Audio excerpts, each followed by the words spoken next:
Hello friends, आज आपण खूप छान आणि इंटरेस्टिंग टॉपिक स्टडी करणार आहे. Drug treatment for diarrhoea. Let's start.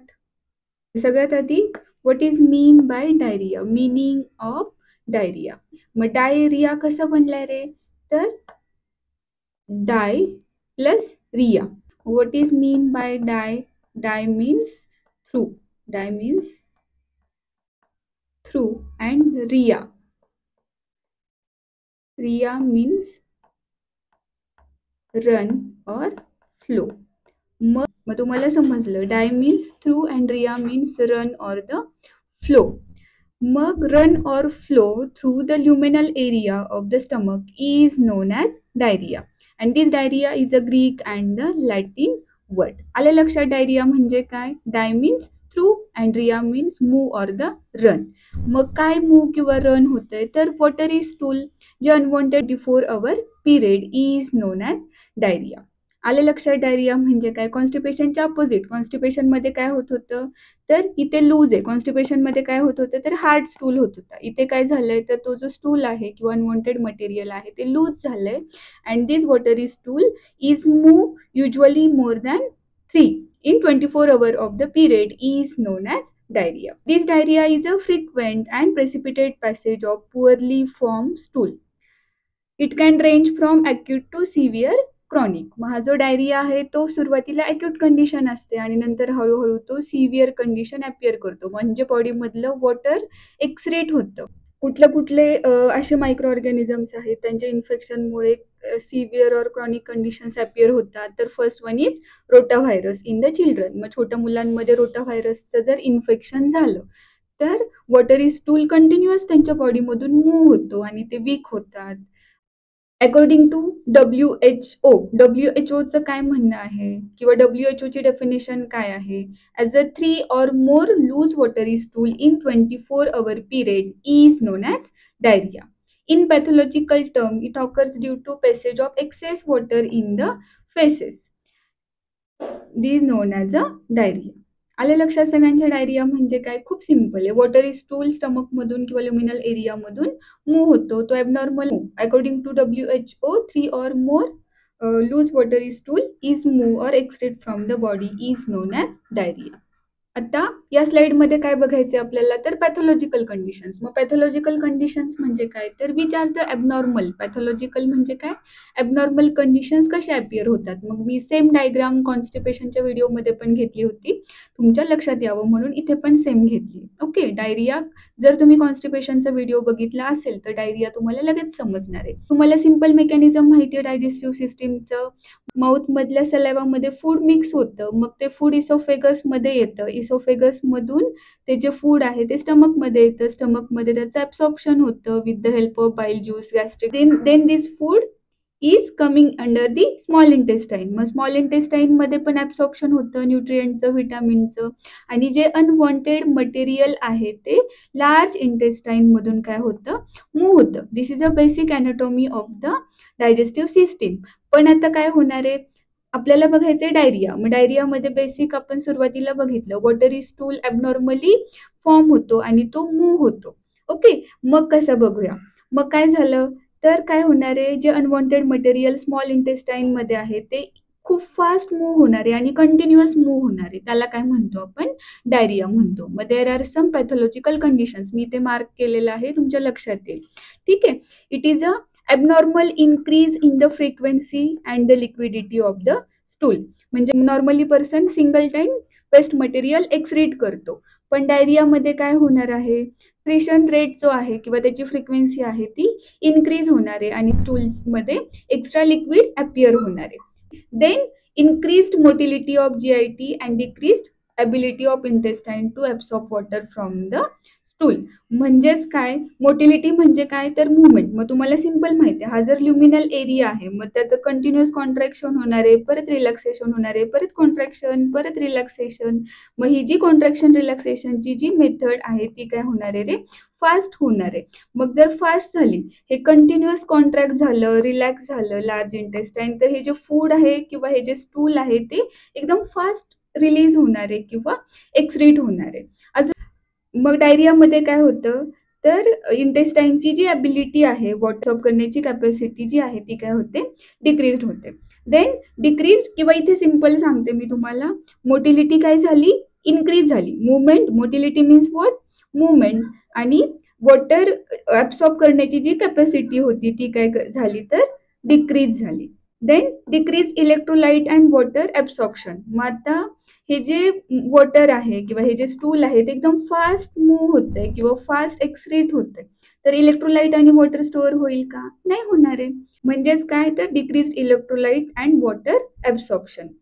Then increase secretion by intestinal mucosa. मग आपलं जे म्युकोसल एरिया आहे किंवा ल्युमिनल एरिया आहे तो काय करतो तर सिक्रिशन रेट नॉर्मली सिक्रीट करत असतो, नॉर्मली ज्युसेस सिक्रीट्स करत असतो. पण डायरियामध्ये काय होतं तर सिक्रिशन रेट खूप जास्त इन्क्रीज होतो.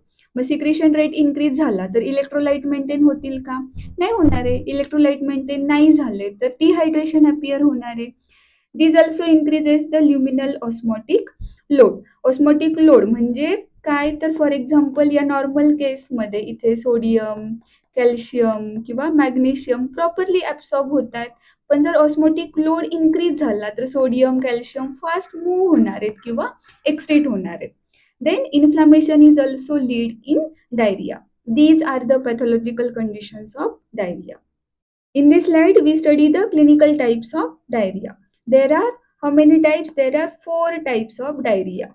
First one is acute watery diarrhea. Second one is acute bloody diarrhea. Third one is persistent diarrhea. And fourth one is diarrhea with severe malnutrition. First is a acute watery diarrhea. हा जो acute watery diarrhea आहे तो काय रे तर hours मध्ये किंवा काही days मध्ये ट्रीट होतो म्हणून त्याला आपण acute म्हणतो. मग which are the signs symptoms in acute watery diarrhea? तर dehydration and weight loss. Dehydration and the weight loss generally occur in acute watery diarrhea. म्हणजेच काय तर वॉटर जे आहे ते काय होणार आहे बॉडी मधलं डिक्रीज होणार आहे म्हणून त्याला काय म्हणतो आपण acute watery diarrhea. Very simple and interesting type. Second one is acute bloody diarrhea. मग this diarrhoea is known as a dysentery. मग ब्लड आहे म्हणजेच काय झालं तर damage of the intestinal mucosa. मग आधी डॅमेज होणार आहे, मग ब्लड अपियर होणार आहे आणि मग नंतर सेप्सिस होणार आहे. कधी पण बघा एखाद्या इंजुरीमध्ये डॅमेज झालं की ब्लड येतो, मग स्टमकमध्ये किंवा इंटेस्टायनल म्युकोसामध्ये डॅमेज झालं की ब्लड येतं आणि सेप्सिस तयार होतं. And these related to malnutrition. Third one is persistent diarrhea. This persistent diarrhea is a chronic condition and it remains for the 14 days or more than 14 days and it leads the malnutrition condition. मग malnutrition म्हणजे काय तर there is no absorption of vitamins, nutrients. Fourth one is diarrhoea with severe malnutrition. मग तुम्ही क्वॉशियोरकॉर syndrome ऐकलं असेल, ठीक आहे. मग त्याच्यामध्ये काय होतं रे तर this condition is a severe chronic. It leads dehydration, heart failure and the vitamin and mineral deficiency. These are the 4 types of diarrhoea. कुठले त्यांच्या नावातच आहे ॲक्यूट वॉटरी डायरिया म्हणजे वॉटर मूव्ह होतं, डिहायड्रेशन. ॲक्यूट ब्लडी डायरियामध्ये damage होतं intestinal म्युकोसाला, sepsis होतं. persistent डायरियामध्ये मालन्यूट्रिशन होतं and this diarrhoea is remain for 14 days. And fourth type is diarrhoea with severe malnutrition. त्याच्यामध्ये सिस्टमिक इन्फेक्शन्स ॲपियर होतात, मग डिहायड्रेशन होतं, हार्ट फेल्युअर किंवा deficiency of vitamins and the minerals. Here we see the causes of diarrhoea. मग कुठले तुम्हाला माहिती आहे काय रे तर स्ट्रीट फूड जे आहे किंवा अनहायजेनिक फूड आहे किंवा अनहायजेनिक वॉटर आहे ते इंटेक केल्यावरती जनरली आपल्या बॉडीमध्ये काय येतात तर बॅक्टेरियाज येतात and this bacteria forms the allergy. This is a cause of diarrhoea. किंवा फॉर एक्झाम्पल अल्सरेटिव्ह कोलायटिस असेल एखाद्या पेशंटमध्ये, कंटिन्युअस इन्फ्लामेशनमुळे सुद्धा वॉटरी स्टूल मूव्ह होतो बॉडीमधून किंवा अपसेट्स द डायजेस्टिव्ह सिस्टीम. मग स्ट्रीट फूड जे आहे ते पण काय करतं तर कॉज करतो. Then infection of bacteria. some persons have laxative abuse or some reactions of antibiotic also leads the diarrhea. Sometimes surgery of digestive system and malabsorption. These are the causes of diarrhea. Here we study the signs and symptoms. मग कुठले कुठले signs आणि symptoms आहेत तर first one is dehydration, bloating in belly, thin or loose stool, watery stool, urgent feeling of bowel movement, nausea and vomiting, and last one is a leaking stool. These are the signs and symptoms of the diarrhea. Here we study the what is mean by dehydration. Dehydration म्हणजे काय तर loss of water and the electrolyte. मग electrolyte मध्ये कुठले कुठले असतात तर sodium, chloride, magnesium and the bicarbonate. Here is आपण सिंपल लिहितो sodium, chloride, potassium and HCO3 यांचा काय होतो तर लॉस होतो. मग बघा आता ह्या दोन फेन्स आहेत, इथे नॉर्मल आहे सगळं, दिस इज अ नॉर्मल फेन आणि या फेन मध्ये जर sodium, calcium, magnesium continuous move होत असले तर ती श्रिंक होणार आहे. ओके, त्याला काय म्हणतो आपण तर डिहायड्रेशन म्हणतो. म्हणजे इथली जी वॉटर कॉन्सन्ट्रेशन आहे ते काय झालं डिक्रीज झालं. Then this dehydration occurs when these losses are not replaced adequately. आता बघा नॉर्मल आपल्या बॉडीमध्ये काय सुरू असतं तर इक्विलिब्रियम मेकॅनिझम सुरू असतं. म्हणजे एखादा मायक्रो ऑर्गॅनिझम आला तर आपली बॉडी लगेच फाईट करते. किंवा समरमध्ये स्वेटिंग होतं. ओके, स्वेटिंग झालं तरी पण लगेच ते जे लॉस आहे तो रिप्लेस होतो. बरोबर आहे. पण डिहायड्रेशनमध्ये काय होतं किंवा डायरियामध्ये काय होतं तर ते जे लॉस्ट वॉटर आहे किंवा लॉस्ट इलेक्ट्रोलाइट आहे ते रिप्लेस नाही होत. त्या कंडिशनला काय म्हणायचं dehydration. In early stages of the diarrhoea there is no signs and symptoms but these conditions goes to the severe or chronic. This leads the irritable behavior, thirst, restless, decreased skin shrinkage, sunken eyes and sunken fontanel bone. म्हणजे जी छोट्या मुलांची इन्फंटची टाळू आहे ना ती काय होते रे तर श्रिंक व्हायला लागते हळूहळू. Is known as dehydration. In this slide we study the which drugs are use for the treatment of diarrhoea. मग कुठले कुठले ड्रग्स आहेत तर बघा 3 क्लासेस आहेत मेन.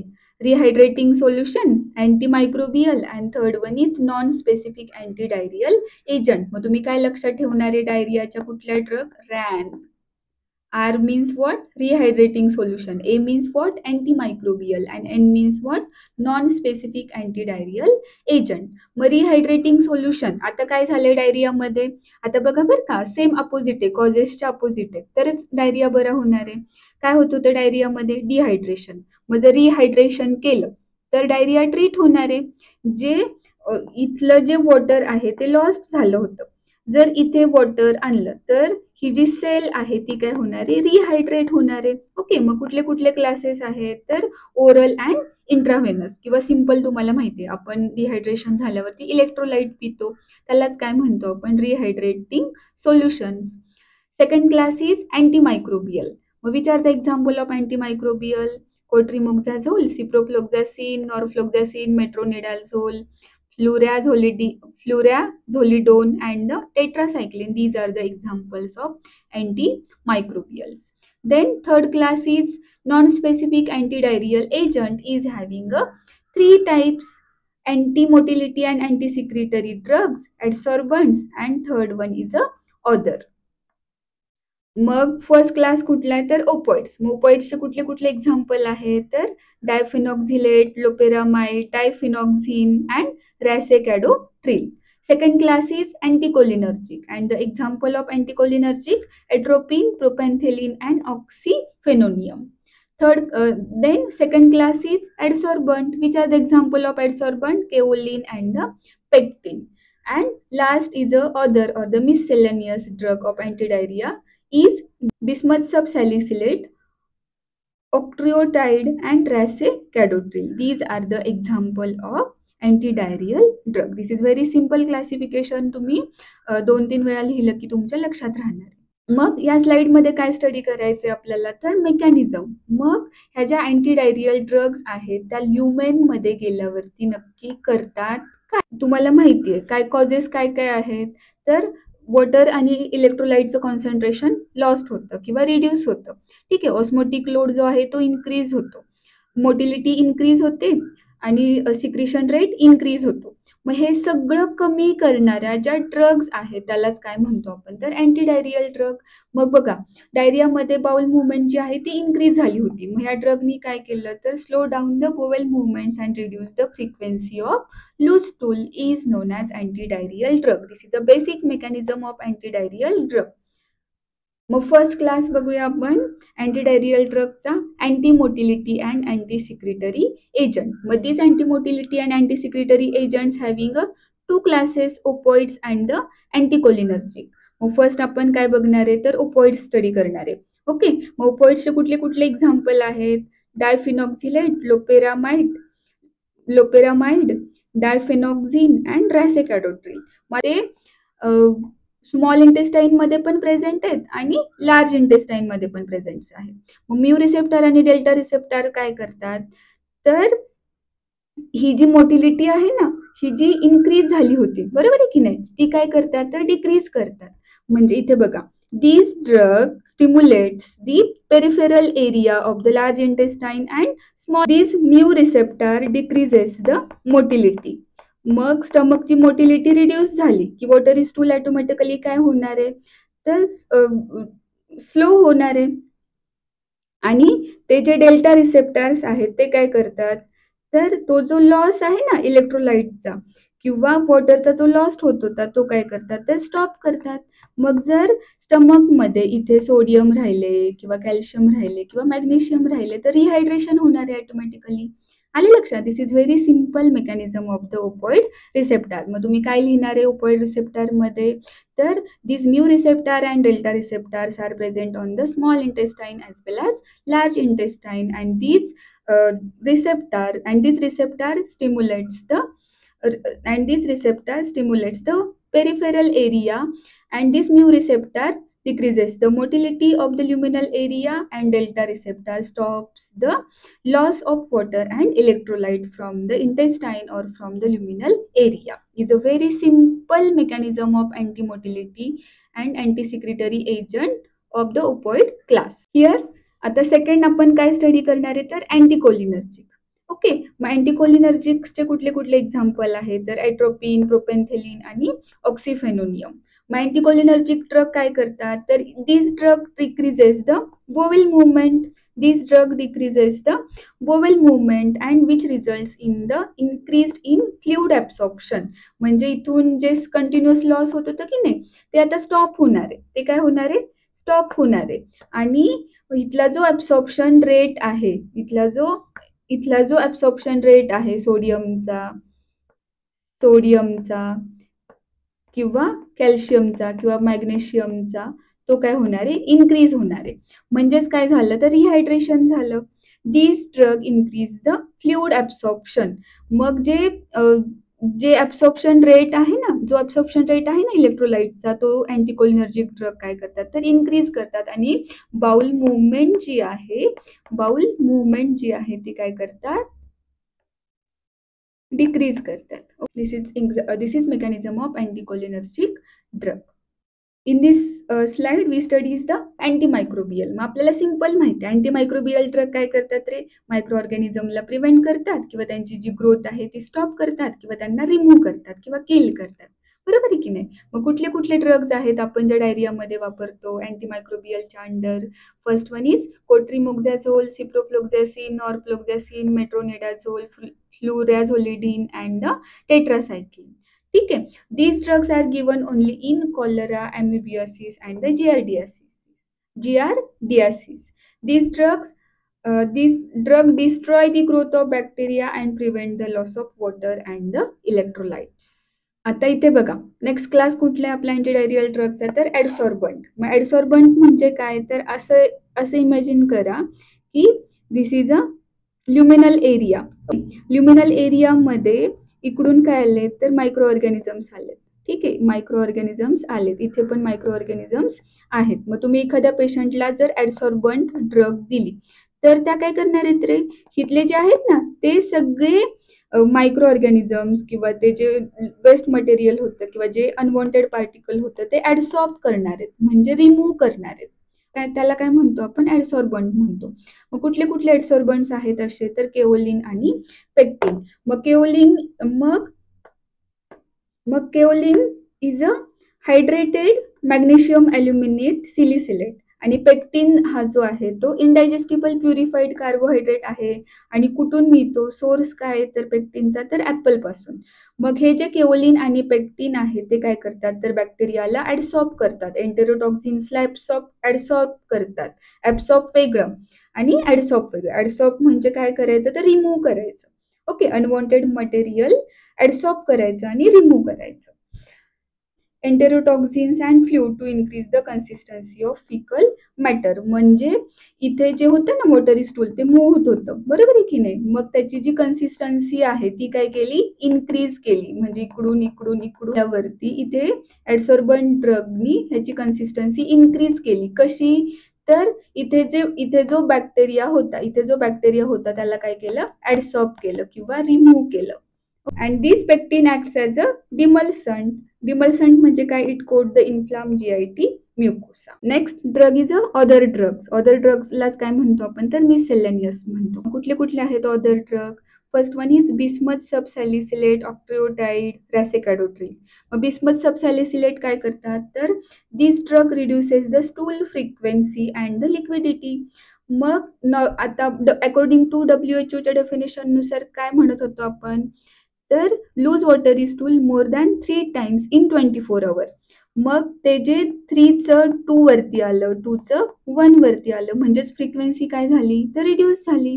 मग ह्याच्या बिस्मथ सबसॅलिसिलेट घेतल्यावरती स्टूलची फ्रिक्वेन्सी जी आहे ती काय होणार आहे, रिड्यूस होणार आहे किंवा डिक्रीज होणार आहे by inhibiting the prostaglandin synthesis and chloride secretions. मग कशी ही जी फ्रिक्वेन्सी आहे ती डिक्रीज झाली तर या ज्या बिस्मथ सबसॅलिसिलेट होत्या त्यांनी काय केलं, जे क्लोराईड होते किंवा पीजीज होते त्यांना काय केलं, इनहिबिट केलं. Second drug is octreotide. मग ऑक्ट्रिओटाइड काय करतात तर it reduces the gastric motility. मग गॅस्ट्रिक मोटिलिटी म्हणजे आपण मगाशी बघितलं होतं movement, continuous contraction and relaxation, fast contraction and relaxation. म्हणजे इथून जे फूड पार्टिकल आलं ना ते लगेच रिमूव्ह होत होतं, बरोबर आहे की नाही. मग हा जो मोटिलिटी रेट आहे तो काय केला, डिक्रीज केला. मग जर मोटिलिटी रेट डिक्रीज केला तर फ्लूइड आणि इलेक्ट्रोलाइटचं जे सिक्रिशन आहे, तो जो गॅस्ट्रिक मोटिलिटी रेट आहे तो काय केला, रिड्यूस केला. That's which are the side effects, nausea, abdominal discomfort and the pain. Nausea, abdominal discomfort and pain. तर ड्रगमध्ये रॅसेकॅडोट्रिल. मग रॅसेकॅडोट्रिल काय करतात रे तर this increases the local concentrations of the enkephalins in the intestinal mucosa. मग this enkephalin stimulates the mu receptor and the opioid receptor. मग mu receptor काय करतात, मोटिलिटीचा जो रेट आहे तो डिक्रीज करतात. आणि then side effects, nausea, constipation and the headache. Last class is a fluid and electrolyte replacement. मग तुम्हाला सिम्पल माहिती आहे काय तर इलेक्ट्रोलाइट्स किंवा नॉर्मल आपल्याला कधीतरी डिहायड्रेशन झालं किंवा वॉमिटिंग झालं तर आपण लगेच मीठ, साखर, पाणी घेतो, बरोबर आहे की नाही. मग according to WHO NaCl, KCl, trisodium citrate, glucose आणि वॉटरचा जो फॉर्म्युला आहे हे सगळे इन्ग्रेडियंट घेतले, हे सोल्यूट पार्टिकल घेतले आणि 1 लिटर वॉटरमध्ये ते डिझॉल्व्ह केले.